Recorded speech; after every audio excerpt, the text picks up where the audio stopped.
അപ്പോൾ മോളിയമ്മയുടെ ഉച്ചയൂണിന് റെഡിയായി. ഇന്ന് പിള്ളേർക്കൊക്കെ കൊടുത്തു കഴിഞ്ഞ് താമസിച്ച് പിള്ളേർക്ക് 4 ദിവസം അവധിയാണ്. അപ്പോൾ മോളിയമ്മയുടെ കറികളൊക്കെ എല്ലാവർക്കും ഇഷ്ടപ്പെട്ട് കാണുമെന്ന് തോന്നുന്നു.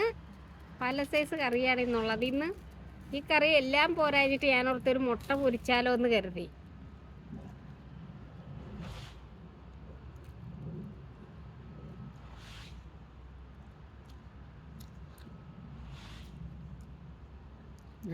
നല്ലതാണ്, ഞാൻ വെച്ചോണ്ടല്ല, നല്ല ടേസ്റ്റ് ഉണ്ട്.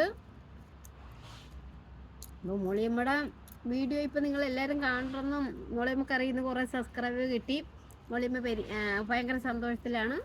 നല്ല നല്ല വീഡിയോ ഒക്കെ മോളിയമ്മ ഇടാം.